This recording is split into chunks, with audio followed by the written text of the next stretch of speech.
Kalau kita mencoba melihat 3 bacaan dan kita coba rendengkan, rupanya 3-tiganya mempunyai nuansa yang mirip, yaitu apa?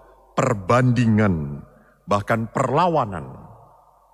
Dalam bacaan pertama ada kata keledai, ada kata kuda. Keledai itu lambang kelemahan. Kuda itu lambang kuasa, lambang perang.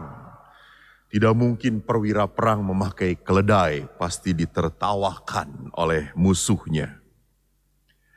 Dalam bacaan kedua, sampai 5 kali Paulus menulis kata hidup.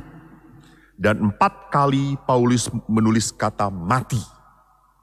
Kehidupan yang dilambangkan oleh keberadaan orang di dalam roh, dan kematian itu adalah lambang orang yang berada di dalam kedagingan. Kontradiksi antara keledai, kuda, roh, dan hidup dan mati. Bacaan Injil menulis kontradiksi antara orang kecil dan orang bijaksana. Orang yang rendah hati dan orang yang powerful. Rupanya perbandingan yang boleh dimunculkan di dalam kitab suci 3 ini, dalam perjanjian lama, surat Rasul Paulus dan Injil, mau diperlihatkan orang seperti apakah yang dapat dipakai oleh Tuhan. Jadi itu yang pertama. Orang seperti apa yang bisa dipakai oleh Tuhan ini? Powerful or humble? Bijaksana atau rendah hati? Dan yang kedua, kita bisa melihat dari perbandingan ini, orang seperti apakah yang sudah hidup di dalam Allah. Jadi perbandingan ini mau memperlihatkan orang seperti apa yang bisa dipakai oleh Tuhan.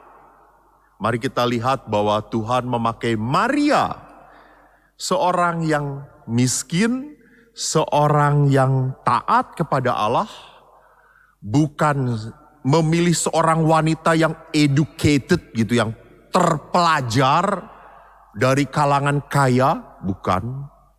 Jadi orang seperti ini yang bisa dipakai oleh Allah, dan orang semacam apa yang sudah hidup di dalam Allah. Saya teringat sekali bahwa masa pandemi membuat orang jadi banyak naik sepeda di mana-mana. Orang karena PSBB tidak tahan di rumah karena lockdown, akhirnya bersepeda. Dan konon katanya sepeda mencuat harganya. Ada foto viral yang sempat disebarkan dan saya sampai 2 atau 3 kali dapat foto itu. Foto pertama dan foto kedua, perbandingan lagi. Foto pertama itu memperlihatkan para pejabat. Kenapa saya tahu pejabat? Itu karena ada pengawal, lalu sepedanya mahal, helmnya juga mahal. Kenapa saya tahu? Karena saya juga main sepeda. Lalu bagaimana mereka jalannya? Seperti orang bergandengan, memenuhi jalan. Sehingga orang lain tidak bisa lewat.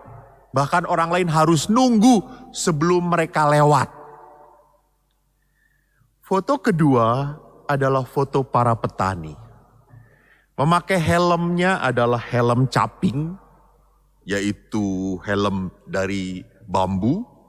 Sepedanya ontel, setua bapak yang mengayuhnya, karaten, sudah banyak lumpur. Mereka berbondong-bondong pergi ke sawah. Dan apa yang mereka lakukan? Mereka berbaris dari depan ke belakang.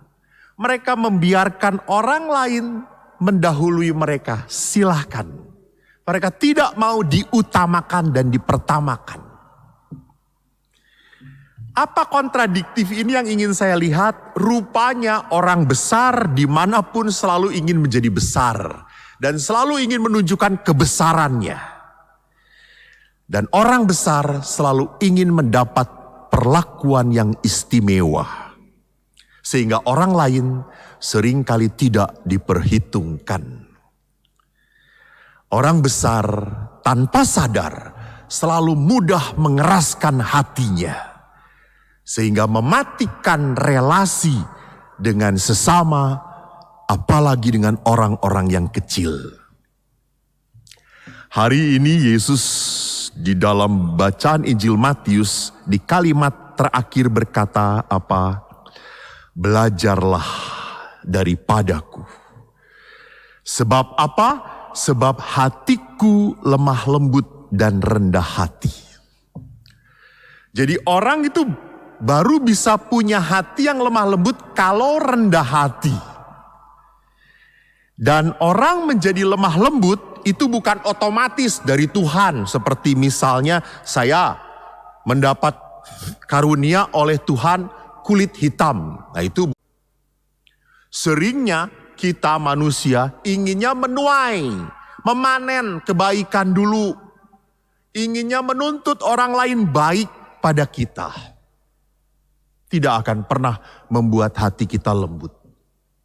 Kelembutan hanya dimungkinkan kalau kita berinisiatif menjadi orang yang pertama menabur kebaikan kepada sesama. Maka pilihannya adalah, maukah Anda tetap tersenyum kepada orang yang bermuka muram pada Anda?